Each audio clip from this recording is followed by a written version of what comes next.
And I believe collectively as a group, we're going to kick the competition's butt because we understand how important it is to think, execute, and dominate. Suck it up. Get tough. Suck it up. Get tough. People want to have success. People want to make a lot of money, but they want it to be easy without any challenges. Do you think it was easy for me to become one of the top 450 basketball players in the world that you never heard of? The only way I made it to the NBA is I was fundamentally sound, I was mentally tough, and I never quit. And even when I wanted to quit, I had people in my life that would make sure I didn't quit. I hired and sought out the top 10 motivational speakers, watched all their videos, and I watched them one by one because I understand that if I pay attention to what the best are doing, I could be the best too. I watched game film on Michael Jordan. No matter how much I watched, I couldn't do what Michael Jordan could do. I would watch Magic Johnson. I couldn't do what Magic Johnson would do, but I sat there and had these videos. I watched Les Brown, Zig Ziglar, Tony Robbins. My whole wife was scared. I was scared. I called her to my office and I said what husbands say. I said, babe, we're gonna be okay. Every month the checking account was dwindling. I said, babe, we're gonna be okay. Let's start a motivational speaking business. I go to Jerry Sloan and I say, Jerry, I'm trying to make your team, but since we don't scrimmage, I feel like I can't show you what I can do. Go to Corral, hear me clearly, listen to his answer, and it will unlock some mysteries as to how you become the best in the world at what you do over a long period of time. Jerry, I'm trying to make your team, but I feel like I can't show you what I can do. He says, Walter, I already know what you can do, but if you want to make my team, I suggest you listen, follow directions, and execute. Listen, follow directions, and execute. What I didn't realize, even though we didn't scrimmage in practice, throughout practice, we did drills, and he created what I call habits and rituals. Every single day, practice was the same. Every single day, we drilled on fundamentals. Every single day, we worked on habits and rituals. So even though my mind was floating, even though I was selfish and self-centered, he was conditioning me into the culture through practice of habits and rituals. The reason why I tripled my NBA income in 3 years is because of habits and rituals. Next year, if your name didn't get called to come across the stage, I'm here to tell you they will call your name next year if you go back home and execute habits and rituals. I wanted to scrimmage for me, but Jerry Sloan was getting me ready to play for the Utah Jazz. So every day, it was about habits and rituals.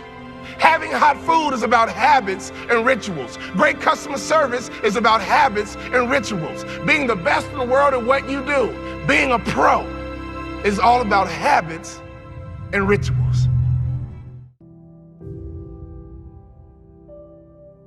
Let me tell you something. I learned a very valuable lesson when I played for the Utah Jazz. I had a point guard on my team who's arguably the best point guard in the history of the NBA. His name is John Stockton. John Stockton would go to a chiropractor 4 times a day on game day. You know what I said to myself? I'm not doing that. It doesn't take all that. John Stockton played 19 years in the NBA. I played 3. You would have thought I'd have been smart enough to watch a Hall of Famer and just shut my mouth, hop in the car, and go with them. No!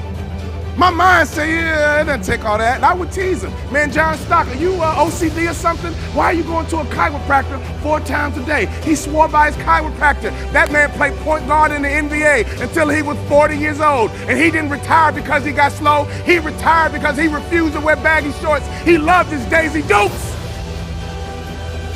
Every day on game day, that man would go to a chiropractor 4 times a day. And in my immature basketball mind, I would say, it doesn't take all that. I don't need to do all that.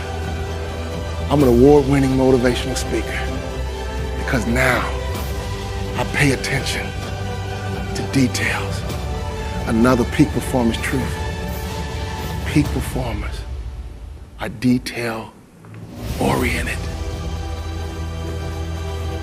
The reality is this: there are 450 ball players in the NBA every single year. They give out 450 jerseys, and there's only 10 superstars. So while the general public focuses on the superstars, professional sports is really made up of guys like me. Every single day, I drilled the fundamentals. So when I left sports and got into business, I didn't focus on making money. I focused on fundamentals. Because I understood I made it to the NBA because I was fundamentally sound. So when I get into business, if I become fundamentally sound in business, and if I become the best in the world in business, I bet you I can make a whole lot of money. I got recruited coast to coast, and that's how I learned how to sell. The doorbell would ring. These coaches would come into my living room. They always traveled in a pack of 3. They always wore university-issued golf shirts. They always had a brochure, and they put the brochure on the coffee table. There were always 4 students on the brochure, 2 white, 1 Asian, and 1 African-American every single time. And sometimes they would substitute the Asian for a Latino. And as I collected more brochures, I began to recognize some of the same kids on different schools' brochures. And then I realized, you know what? Oh my God, these aren't students, these are models, and this is big business.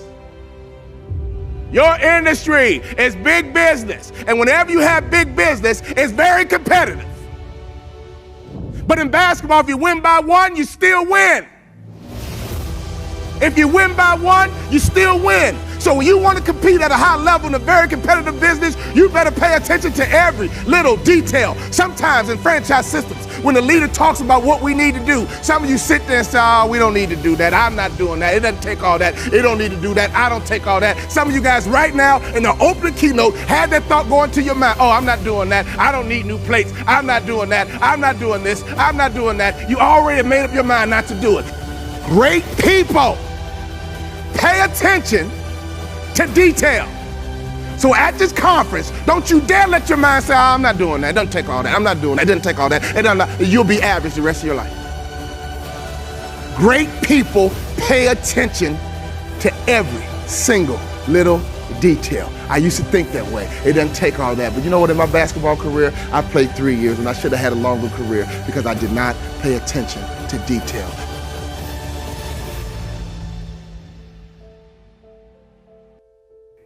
I'm kicking my competition's butt, mainly because I cut off the news, and I understand my success is based on my daily habits. The first day of high school, I walked in full of confidence. I believe confidence is arrogance under control. I walked in my first day of high school full of confidence until I passed the principal's office. And he was 6'6", 240 pounds. Everybody else called him Mr. Bond, but I called him Dad. That first day of school was the longest day of my life. I attended high school in Chicago's inner city where my father was a principal of my high school. I got to the lunchroom and I ate lunch all by myself. I could hear my classmates whisper, that's the principal's son, that's the principal's son. Where? Right there. I couldn't wait to get home. I made up my mind, when I get home, I'm gonna throw a pity party. Go ahead and cry, feel sorry for yourself. Be angry, be frustrated, but I only give you 3 days. I went home that first day of school and I threw me a 3-day pity party. You guys don't know me, but I know how to party. Peak performers always think positively.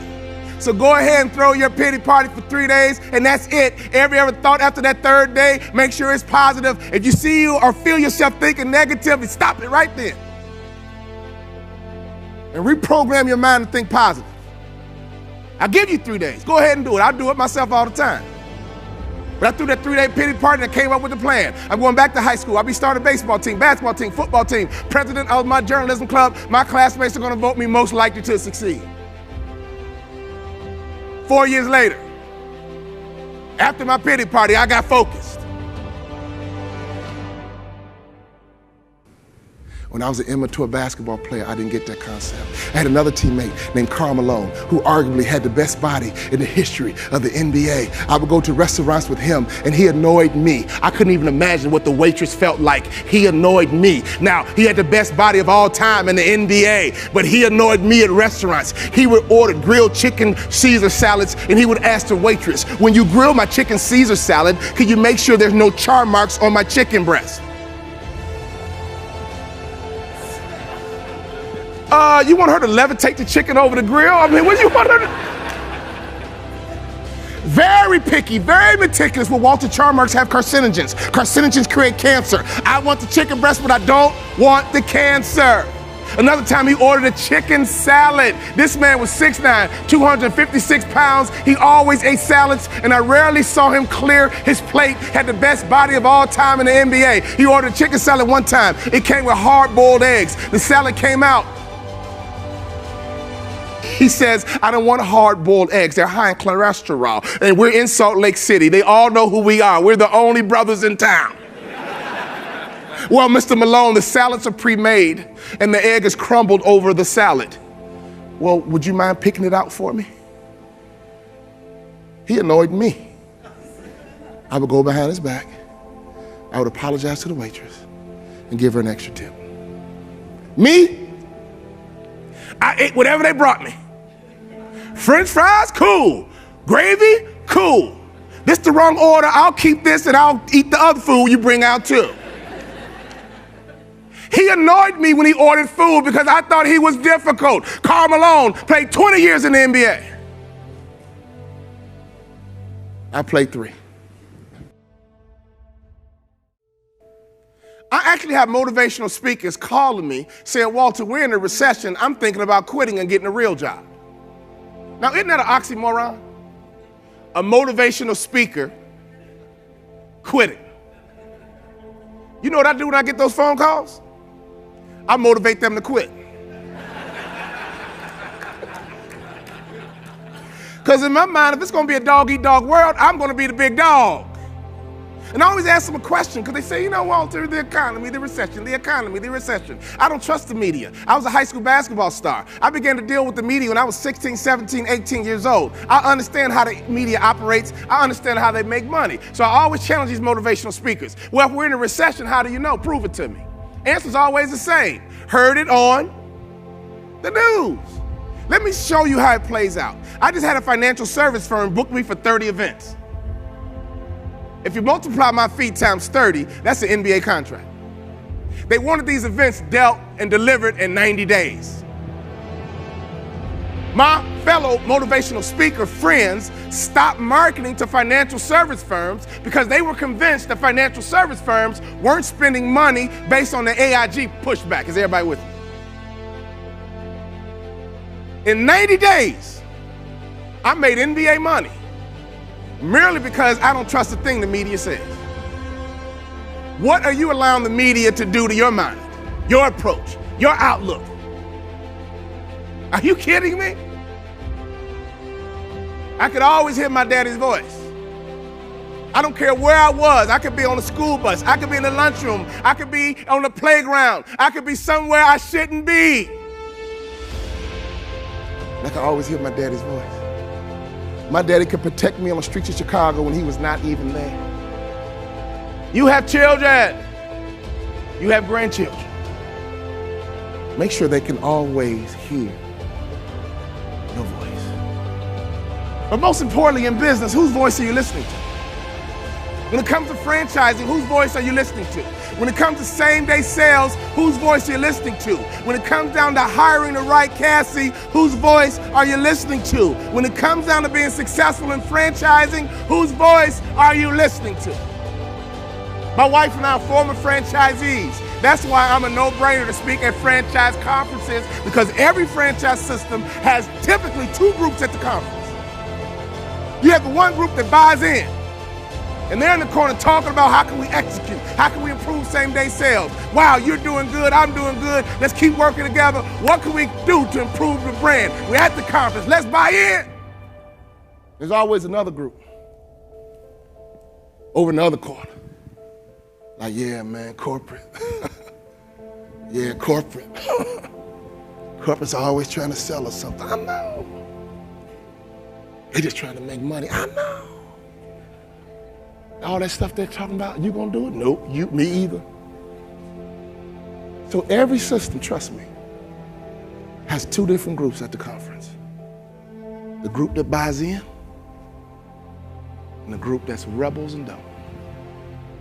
So here's another rhetorical question for you. What group are you with? Birds of a feather Flock together. It doesn't say old birds and new birds. It says birds of a feather. Flock. Brian Tracy puts it this way, another very great motivational speaker. He says your salary will be the average of your 5 closest friends. I never made the Kobe Bryant, Michael Jordan money. I was terrified of becoming that athlete who went broke. And for months, I saw my checking account dwindle every single month. College educated, college degree, but every month my checking account was dwindling. I had no other skill sets. I had sold out to the sport in which you have to do. To play pro basketball, you gotta sell out. So here I am, 31 years old, wife and 3 kids, mortgage clicking every single month, and I was scared. And I believe if mama ain't happy, ain't nobody happy. So the next day, we joined the country club. And I walked in with my typical Chicago strut. All the other guys walk like this. I looked at my wife and I said, babe, I can't even walk like that. That does not look comfortable. It doesn't even look natural. Brothers don't walk like that. But Brian Tracy is right. When I walked into that country club, I was scared to death about my future. But your salary will become the average of your 5 closest friends. Now we've been at the country club for 14 years. Now I can walk like they walk. Now I can talk like they talk. Now I think like they think. And now I make what they make.